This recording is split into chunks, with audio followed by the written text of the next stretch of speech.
तेजस्विनावधीतमस्तु मा विद्विषावहै। ॐ शान्ति शान्ति शान्तिः।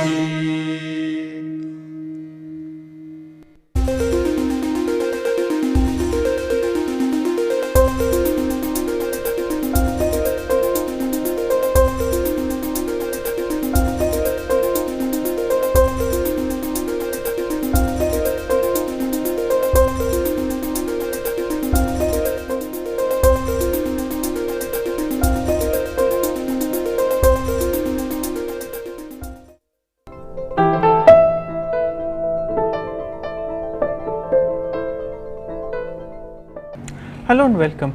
In today's session we shall be continuing with whatever we have been exploring in the past two sessions, namely query processing and optimization issues. As we have seen, query processing is a very crucial element in DBMS design. That is, this is not about database design like I had mentioned in the previous session. That is, a database design is the term that is used to denote activities like schema design and normalization and so on. That is how to design a database such that a DBMS can be used to handle this the data in this database as efficiently as possible. On the other hand, query processing issues concern design issues of the DBMS itself. That is, how can we build a DBMS that can efficiently process a given user query, and even if in many cases even if the query is not formulated in a form that is that's likely to be the most efficient, can the database or can the DBMS detect it and rewrite the query in such a way that the query becomes much more efficient. And we saw that query processing is so crucial that it can make the difference between usability and unusability of a DBMS system. Let us briefly have an overview of the different topics that we have studied in query processing before we move on to today's topic, that is of query optimization. A typical query processing, a typical process of query processing takes several different steps. When the user gives an SQL query, it is first passed through a scanning and parsing phase, where the query is first scanned so that the query becomes or query is divided into a stream of tokens, and these sets of tokens are then parsed to build a parse tree or a query parse tree that gives the syntactic structure of the formulated query that is given by the user.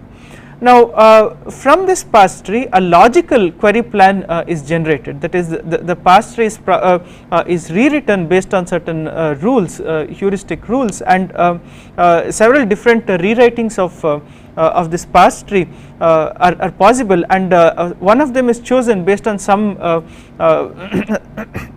based on some criteria like the cost estimation for this particular query tree and so on. So using this, the logical query plan is generated. The logical query plan, of course, is rewritten like I said, and we optimize the DBMS optimizes the query automatically to a certain extent based on rewriting the query.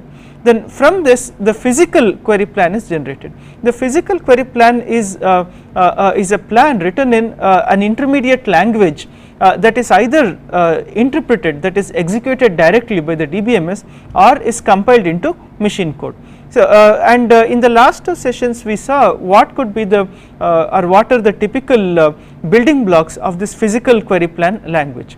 There are the physical query plan, of course, should support all kinds of logical query operations like select, project, and so on. In addition, it should also support some physical aspects of query processing, like how to iterate through different tuples in a given relation, or things like sort scan and table scan, index scans, and so on. That is, how do we retrieve based on a particular index and so on. And we also saw some algorithms that implement the internal queries. That is, if you remember, the internal queries are formulated are all those queries that are formulated by the physical query plan language. That is, it is the query that the DBMS uses to access data from the file system. The external query is the query that the users use, or the application program uses to access data using the DBMS.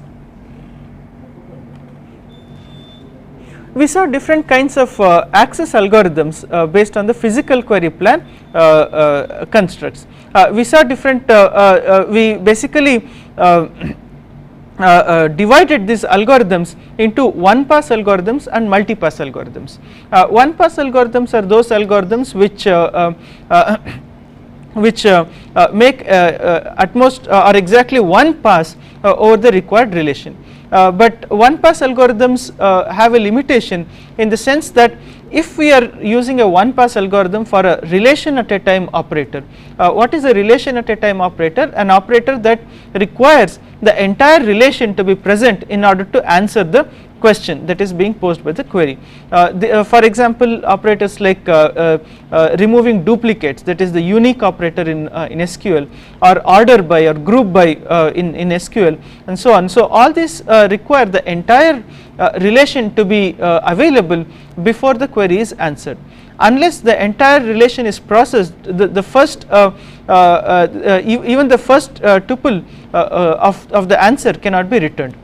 Even before answering the first or outputting the first tuple of the result, the entire relation must be processed at least once. In single pass algorithms, we can apply single pass algorithms only if if we use, let us say, tuple at a time queries, where we need to be concerned only with one tuple at a time rather than the entire relation at a time, or we can use it for relation at a time queries as long as at least one of the relations can be fit into memory completely. That is, we can it not only should be able to fit into memory, but there should be some more memory space left over for at least one block of the other relation if we are using any binary operator. In the previous session, we saw what are called as two pass algorithms, and we also said that multi pass algorithms are basically generalizations of the two pass algorithms. Two pass algorithms are used when of course they are primarily used in relation at a time queries, because tuple at a time queries do not need two pass algorithms. We can just use a one pass algorithm. So two pass algorithms are used for relation at a time queries where the relation size is too big to be able to fit into memory. And we saw the basic structure of a two pass algorithm. The basic structure of a two pass algorithm has an alternating computation and intermediate storage handling phases. That is, take one set of blocks from relation, perform some computation on them like sorting or hashing or indexing, which we are going to see today, and then write them back into disk, and then read back all these intermediate results and before producing the final result. So we divided two pass algorithms into three different strategies, or three different paradigms, so to say. What are called as sorting based methods, which we saw in the previous session, where the computation that is done when a chunk of blocks is read from a relation is the sorting function. That is, a chunk of blocks is read from each relation and they are sorted and they are placed onto disk.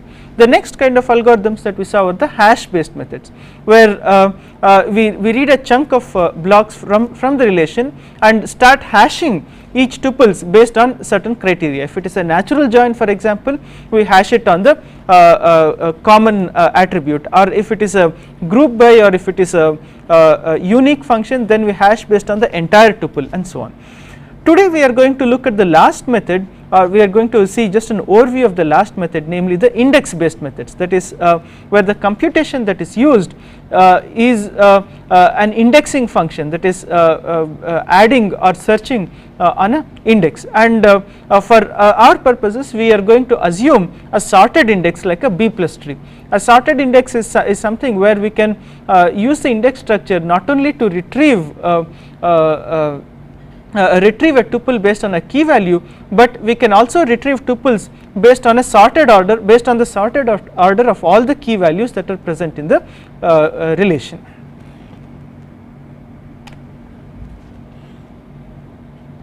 So, what are index based algorithms? Index based algorithms can be contrasted from sorting and hash based algorithms in the sense that they use a index instead of sorting and hashing for the computation phase, and they are useful when tuples have to be extracted on attributes that have been indexed.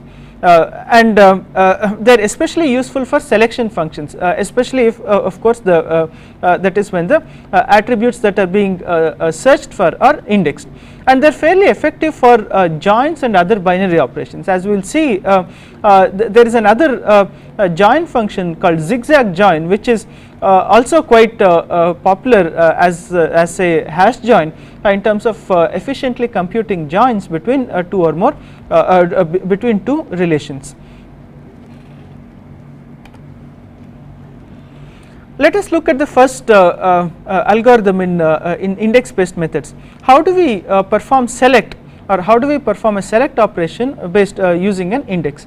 We are of course assuming here that the select operation involves a condition that that is over an attribute that has been indexed. Of course, if the select is over a condition which has not been indexed, then we cannot use index based selection. We should either use one of the other methods that we have seen. Now, it is fairly straightforward if the selection condition is an equality condition on an attribute, because that is what indexes are meant for. So let us say searching a B tree based on the value of a key is simply saying that select key equal to this value from the relation which is on which the B tree is maintained. So the simple algorithm is to search for the index for the required set of tuples. In case of inequality conditions, that is something like a less than or equal to 10, we have to retrieve a subtree from the B plus tree index. That is, we cannot retrieve just one node of the index.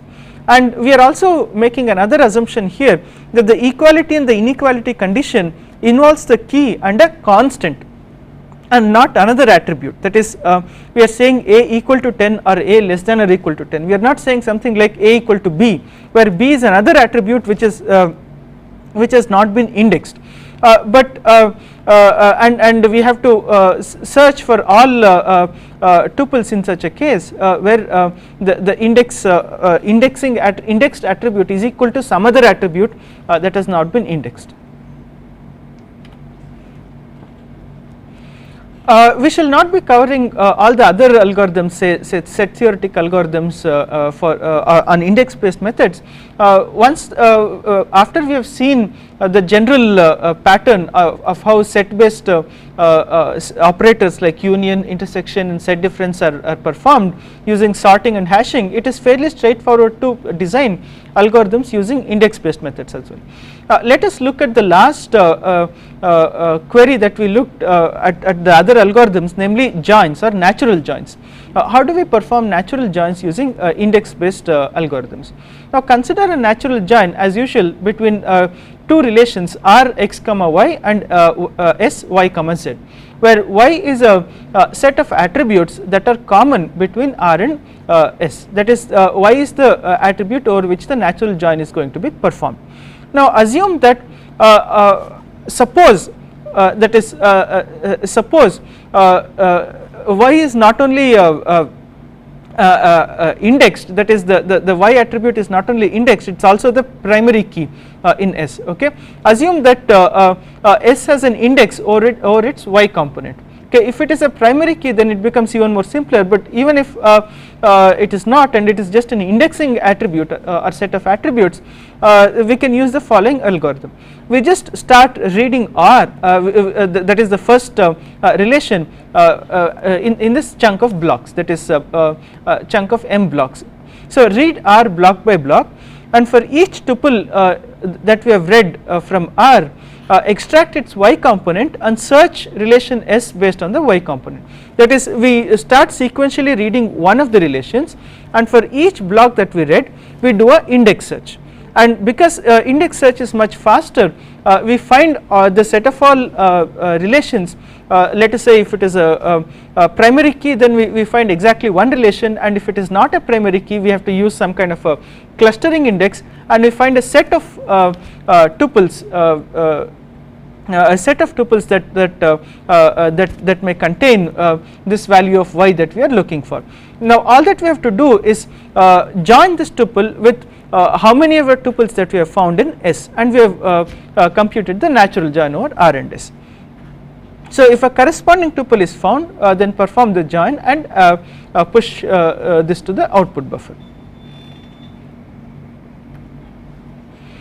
Using index based methods, we can also perform another kind of natural join, which is called the zigzag join. The zigzag join can be performed when there is a sorting index that is available for both R and S. That is, assume that we are performing a natural join over two relations R and S, where R is x comma y and S is y comma z, where y is the common set of attributes between R and S. And now also suppose that not only that y is indexed over S, it is also indexed over R, and this index is a sorting index, that is it is something like a B plus tree, where I can access all keys available in the relation in a sorted form. Now all that we have to do here for performing such a join is shown in the set of 3 steps in this slide.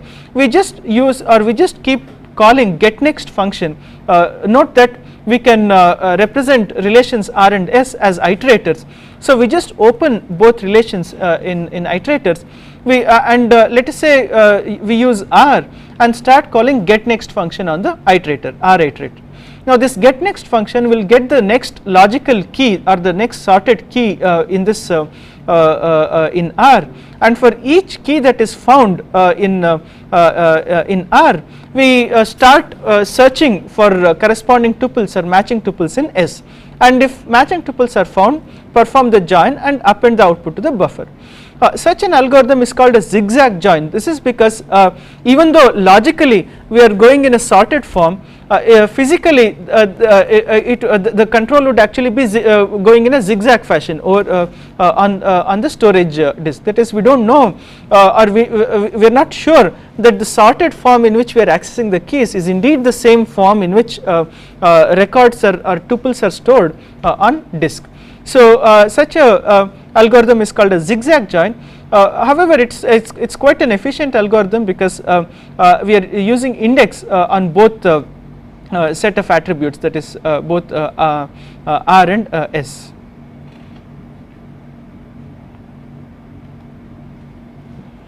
Let us move on to the main topic of today, that of query optimization. Until now we have been looking at the last step in a query execution process, that of managing the physical query plan languages, that is how do we perform internal query answering using physical query plan languages. Let us move on to the next or the upper level before this, that is of logical query plans, that too primarily that of parse trees that are generated after a query is scanned and parsed by the query compiler. We are going to see whether or how or whether we can rewrite a parse tree in a sense that we can make the query answer in a much more efficient fashion than it was formulated by the user or the application program. So query optimization techniques that are independent of the semantics of the query or the semantics of the application is what we are going to be looking at here, and these techniques are based on rewriting the parse tree representing a relational algebra expression of the query. That is, the parse tree would actually convert a given SQL query into relational algebra and then represent it in the form of a expression tree which can be optimized. And there are two kinds of optimization, what might be termed as heuristics based optimization and cost based optimization. Heuristics based optimization is essentially a set of thumb rules using which we make assertions that the resulting the resulting parse tree is better or more efficient than the original parse tree. However, given a parse tree, usually we might there might be more than one parse trees that could be generated based on which heuristics are applied and in what order they are applied. Now among these different parse trees, we might have to choose one of the parse trees for a particular query instance, and we can perform this choosing by assigning or trying to estimate the cost that each of the parse tree incurs. So usually in practice a combination of heuristics and cost based optimizations are used before a query execution plan is finally chosen for execution. Now we have been talking about parse trees and rewriting parse trees. So what are parse trees? Parse trees, as you might have come across in especially in the context of compilers, are syntactic structures that of most programming languages that can be expressed in the form of a tree structure or a tree data structure. A tree data structure represents a hierarchical structure. This is also called a syntax tree or a parse tree, and execution of a syntactic structure is usually done by what is called as a post order traversal of the parse tree. That is, a post order traversal simply says that given a tree having a root and two or more subtrees or one or more subtrees, execute the subtree first and then execute the root, and the same rule recursively applies to all of the subtrees.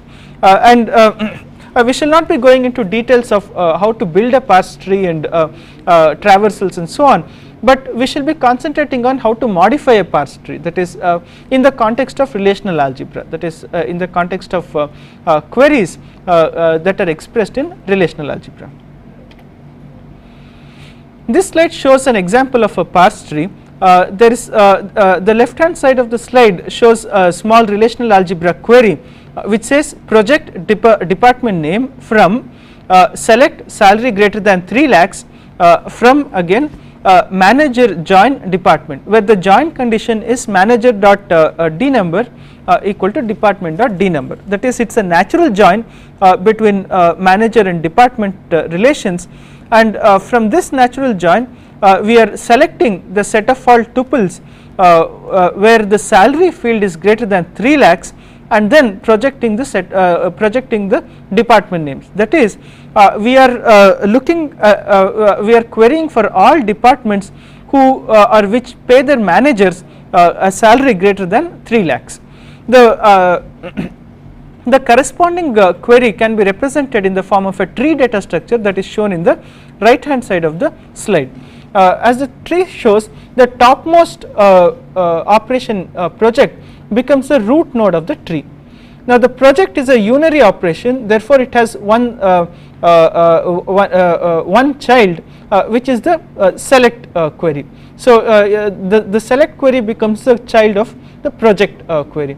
The select again is a unary operation, so which is being performed on the join operator here.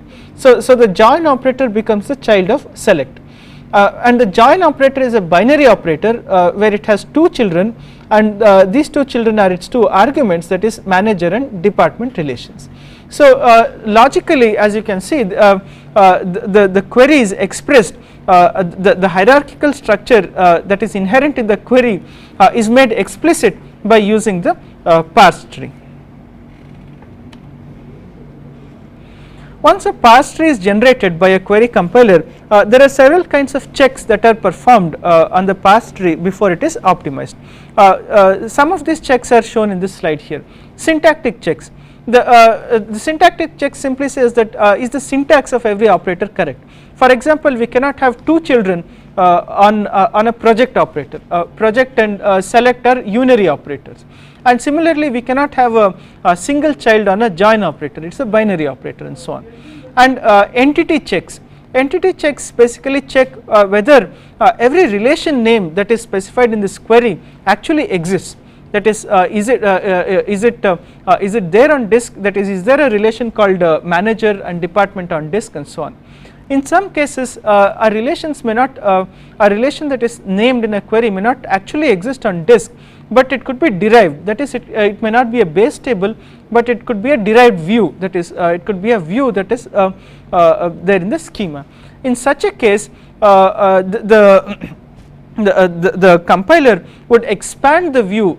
Remember, a view is again another query, and the contents of the view are not actually on the database. So the view is again expanded, and the parse tree for the view is joined or is hooked to the parse tree of the overall query at wherever the view name appears. So this is called view expansion. And then there are attribute checks, that is does every attribute name refer to valid attributes, and then there are type checks, that is does each attribute participating in an expression have a proper type, that is we cannot say something like salary less than cats and so on. I mean it has to be, if salary is numeric, then the other attribute should also be numeric and so on. So there should be type compatibility between attributes within an expression. Once these checks are performed, parse trees are rewritten based on certain heuristics. So these heuristics are also called as rewrite rules, and which specify several conditions and corresponding actions that need to be performed when these conditions hold. And a parse tree should be expanded to its maximum extent before rewriting, that is for example views should be replaced by the relevant parse trees when the parse tree is being before the parse tree can be optimized. And some rewrite rules could be situation specific, and we are not going to be looking at such rewrite rules here anyway, and they work only if certain conditions hold on the data set, that is they make certain assumptions about the data set based on which the parse trees can be rewritten. The first rewrite rule that we are going to see today is what is called as pushing selects. The pushing selects basically says that try to push a select operation as low down in a tree as possible without altering the semantics of the parse tree or without altering the correctness of the parse tree. Why is this important, or why is this beneficial? Remember, a select or the cardinality of a select operation is less than or equal to the cardinality of the input relation for the select. That is, a select basically removes certain tuples from a relation before returning the output. And one thing to note here is that whenever we talk about relations, always think of very large relations, that is megabytes or probably gigabytes of tuples present in a relation. And if a select operation is such that it requires only a small fraction of the tuples, then there is a great amount of optimization that is performed already, that is a huge number of data need not be handled after the select is over, and we can start working with a much smaller data set. So select based optimizations are the most common optimizations that are used in query rewriting. So the slide here shows an example of pushing select based optimization. Let us look back at the parse tree that we just generated previously, that is a project department name from select salary greater than 3 lakhs from a natural join between manager and department. Now here you can see that the select operator here, that is salary greater than 3000, is being performed after all possible managers are joined with all possible departments. Now if we are going to anyway look at managers whose salary is greater than 3 lakhs, we do not have to consider joining all possible manager tuples with all possible department tuples. We might as well say that we are going to join tuples of manager which where the salary field is greater than 3 lakhs. So that is what is performed in this tree here, that is the select operation is pushed down in the tree, so that first we select the set of all manager tuples where salary is greater than 3000, and then join this with greater than 3 lakhs and join this with the corresponding tuples of the department relation, and then project just the department name. So if let us say there are about 1000 managers in a company, and only about 50 managers are have a salary greater than 3 lakhs, then instead of joining, or instead of looking at 1000 different manager tuples, we need to content ourselves with only 50 manager tuples.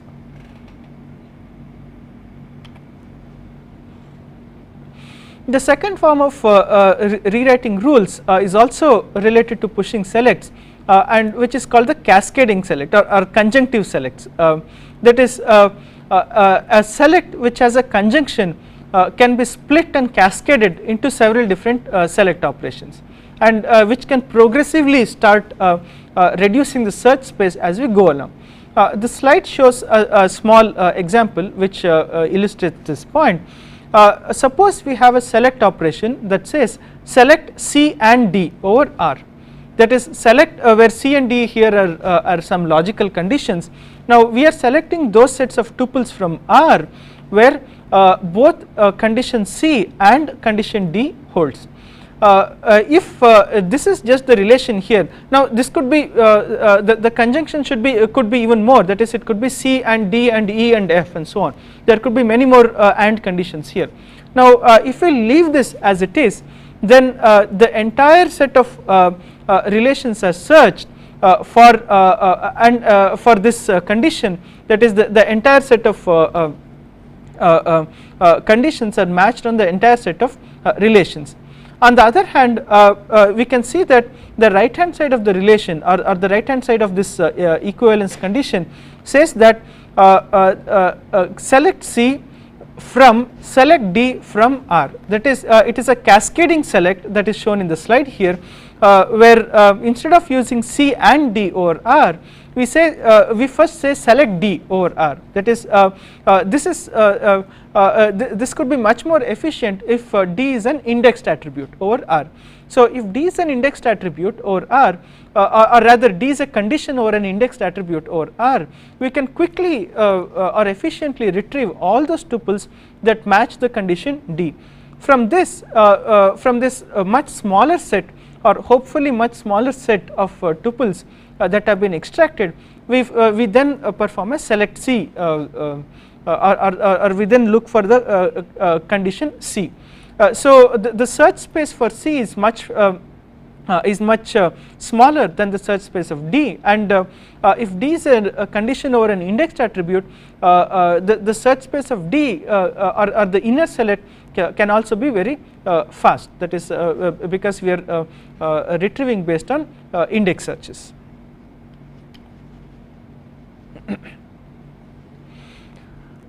There is an exception, however, to the pushing select thumb rule, that is push selects as far down a relation as possible thumb rule, and this exception occurs whenever there are views that are there in the relation. When a view is expanded, it might be necessary sometimes that selects are actually pushed up beyond the view before they can be pushed down. Let us look at an example to illustrate this. This slide shows an example having two relations, movie and star scene. Movie is a relation that has the following attributes: the title of the movie, the year of the release of the movie, the director of the movie, and the language in which the movie is made. And then a stars in is an attribute that says which film stars acted in which movie. Okay, so it says it has an attribute title, which is the title of the movie, the year, which is the year in which the movie was released, the name of the film actor, and the language of the movie. And now of course we can see that among the two relations, title, year and language are common, that is we can perform a natural join using the three different attributes. And now we create a view called Bengali movies, okay, where which just says select star from movie where language equal to Bengali, that is we are interested only in those tuples of the movie where language equal to Bengali. Now let us see if we give a particular query and what happens. Let us say we have a query which says which film star worked under which director in Bengali movies, that is we have to pair each film star with a director as long as the language of the movie is Bengali, okay. So so how do we go about or how do we express this query? This is quite simple from an SQL point of view, that is we just say select star name and director from Bengali movies natural join stars in, that is we join, we perform a natural join between Bengali movies and stars in. Note that Bengali movies also has the same structure as the relation called movies, that is you can join based on title, year and language attributes, okay. So the corresponding parse tree for this is also shown in the slide here, that is we are projecting star name and director from a natural join between Bengali movies and stars in. However, this relation Bengali movies is a view, so we have also expanded the view here. The view for Bengali movies is basically select language equal to Bengali from movie, okay. So this view is expanded and stars in is a base table which is kept as it is in the parse tree.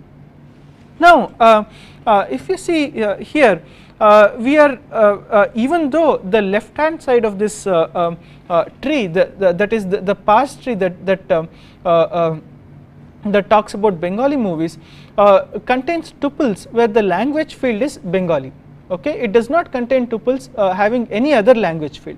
However, while performing the natural join, we are still considering all tuples in stars in, even if it does not contain the language called Bengali, that is we take a particular actor and we look at the set of all his or her movies regardless of whether the language is Bengali or not. This is clearly wasteful because after all we are only interested in which star worked under which director in Bengali movies, okay. So one way to optimize this is to put a select operator here, that is we need to select only those tuples from stars in where language equal to Bengali, okay. So therefore this select operation here which is in a view or which defines the view should first be taken up before it is brought down, okay. This is what is shown in the next slide here, that is all tuples of stars in are selected even if they are joined with tuples having language equal to Bengali. So so here we just select all tuples which is not really necessary. Therefore we need to take this select tuple, that is the left hand side of the relation selects a particular or performs a particular selection condition which is also applicable to the right hand side of this subtree, okay. So we move up, we move this selection relation up as much as possible before moving it down and to bring it here, that is so this would be the rewritten parse tree, that is there are two separate select statements, one for movie and one for stars in, which finally forms the query.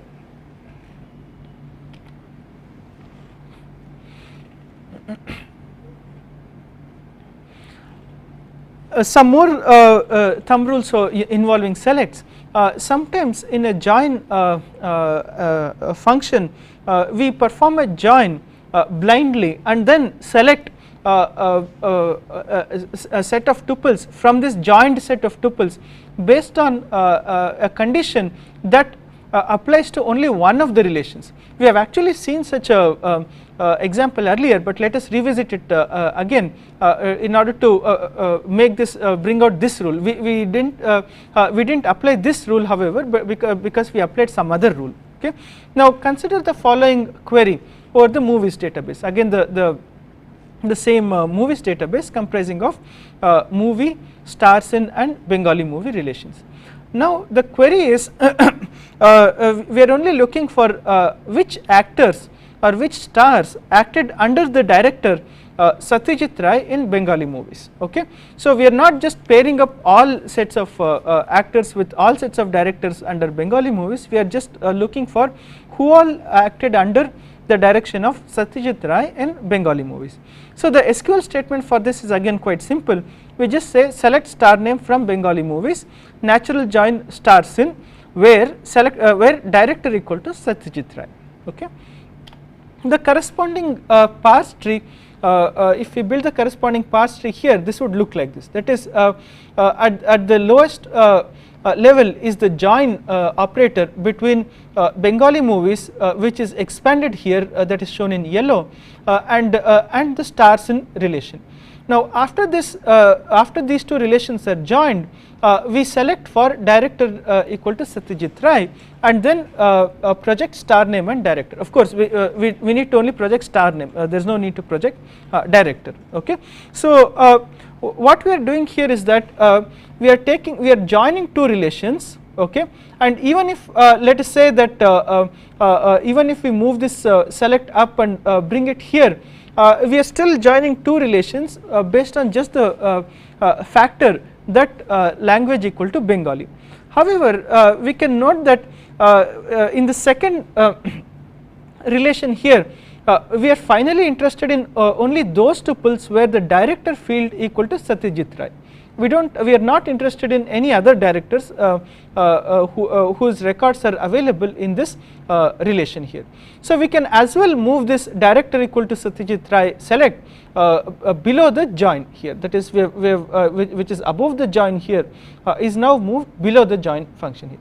And of course, in addition to this, we can also perform the previous optimization, which is not shown here, that is move this language equal to Bengali up and bring it down so that it comes before stars.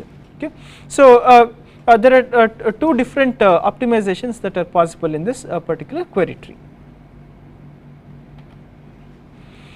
The next kind of thumb rule that we are going to consider is what is called as inserting projects.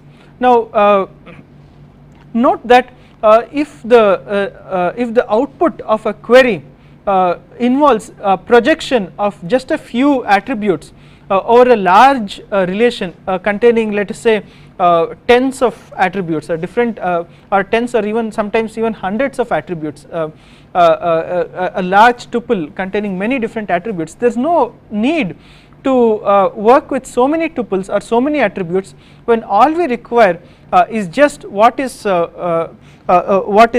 given by the overall projects and the conditions that of select operations that are given in the query. Have a look at the examples shown in the slide here. The left hand side of the slide shows a query tree which says, going back to our manager and department example, project department name from that is select salary greater than 3 lakhs between from a natural join between manager and department.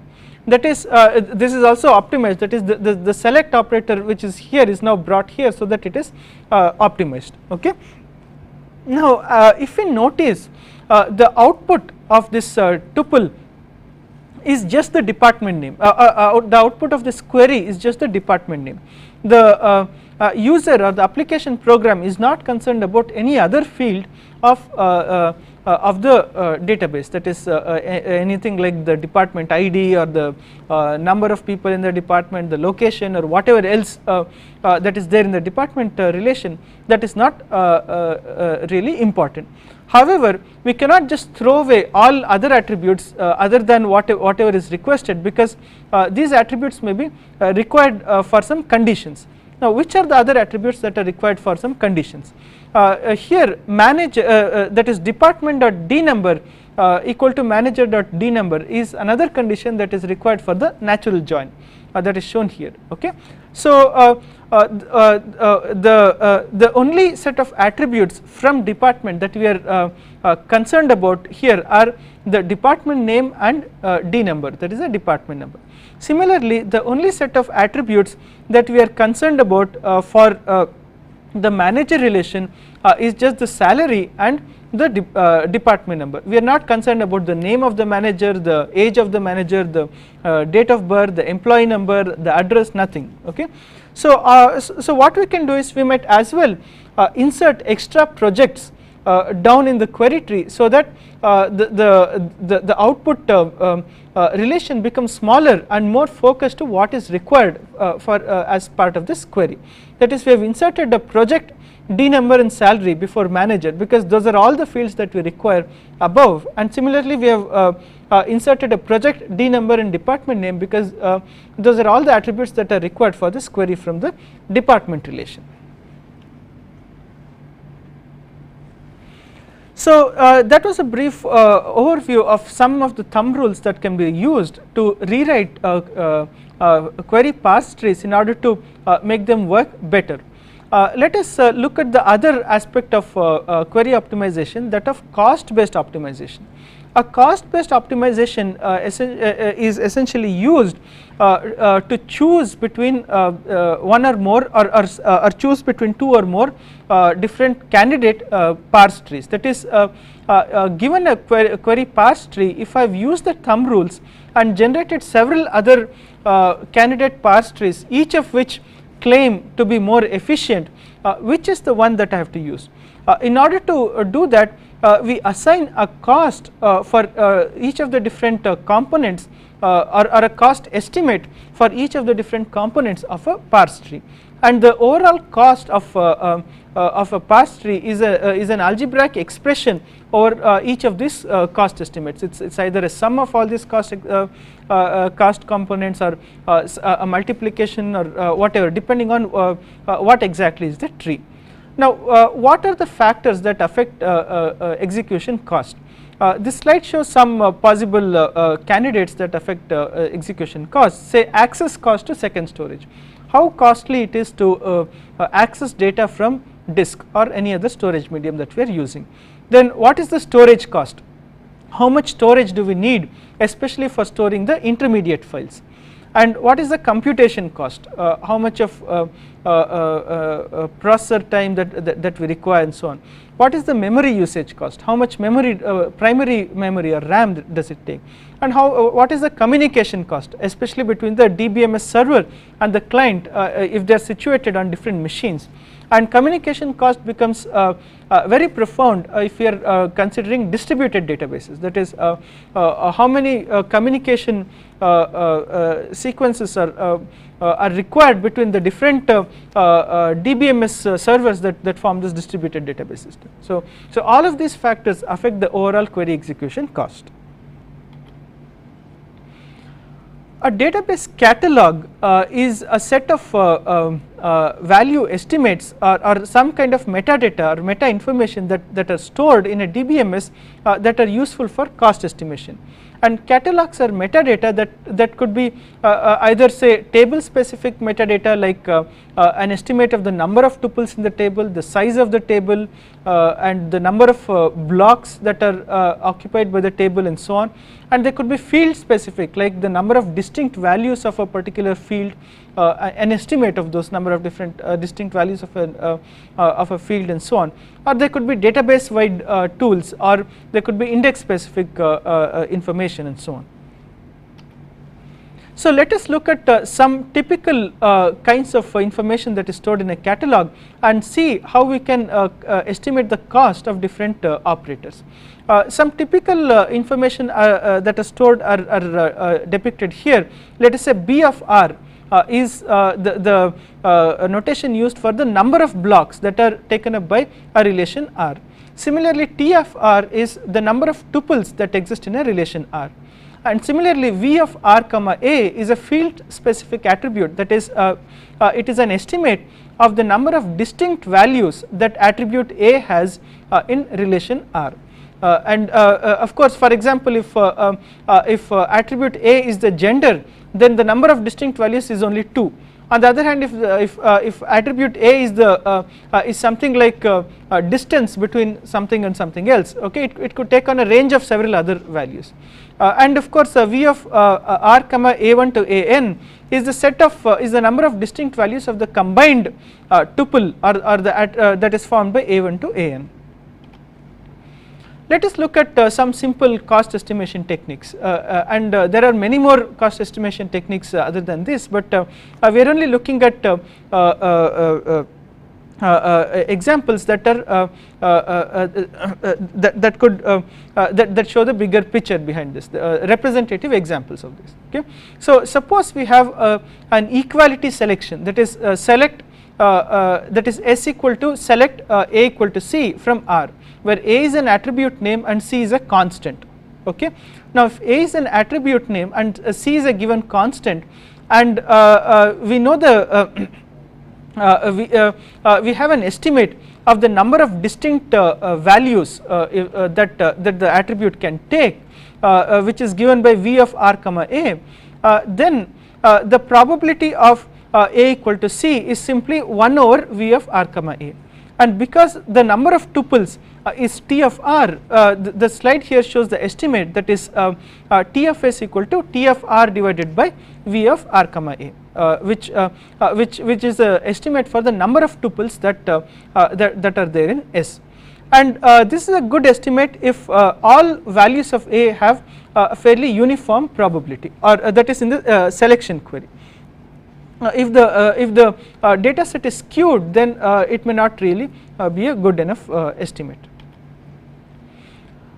Consider the inequality condition, that is select A not equal to C from R, which is assigned to S, and C is again a constant.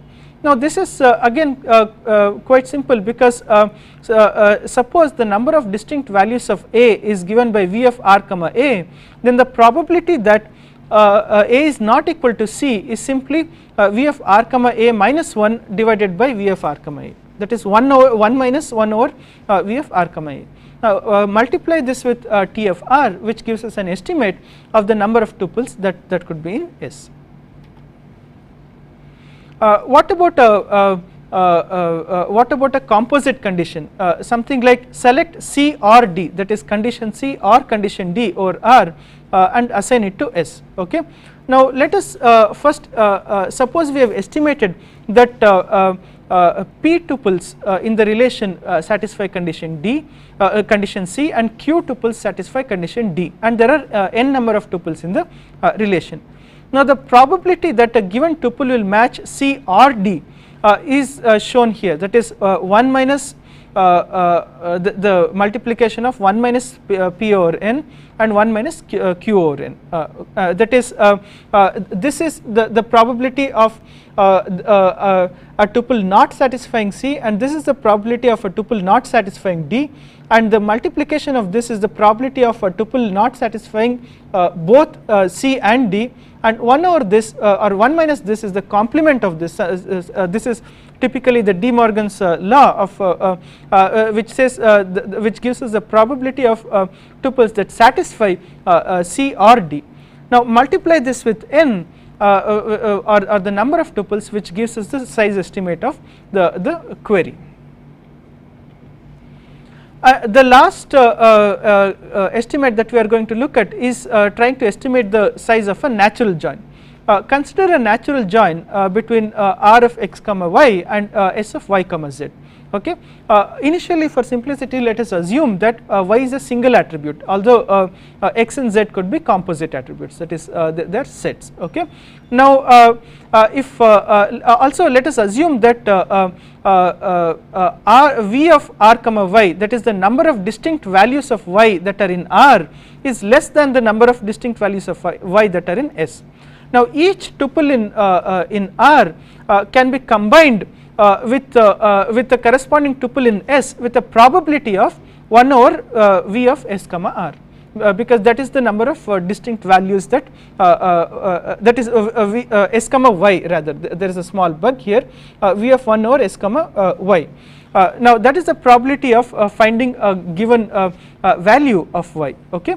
Now since there are T of S tuples combining with T of R tuples, the size estimate of the total of this join would be T of R times T of S divided by V of S comma Y here. Okay.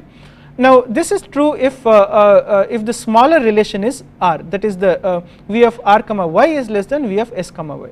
If the opposite is true, then V of R comma Y appears in the denominator. Therefore we just take the maximum of V of R comma Y and V of S comma Y in the denominator, and the numerator remains the same, that is T of R times T of S, which gives us a good enough estimate of the number of tuples in the natural join. That is if Y is a simple attribute. If Y is a composite attribute, that is it contains of many different attributes, then we have to consider the max of each corresponding attribute that is common between S and R and S. We shall not be looking into this in more detail here. So that brings us to the end of this session and also the end of the topic on query processing and optimization that we have studied. We have in some sense just scratched the surface of this vast and crucial aspect of DBMS design, especially namely query processing and optimization. So in this session we looked at index based algorithms for physical query plans, and we also looked at different query optimization techniques based on pushing selects, cascading selects, and pulling selects out of views, and inserting extra project operations. We also looked at several kinds of cost estimation techniques which can be used in combination with heuristics and of query rewriting in order to select the best or in order to select what is considered to be the best query execution plan. That brings us to the end of this session. Thank you.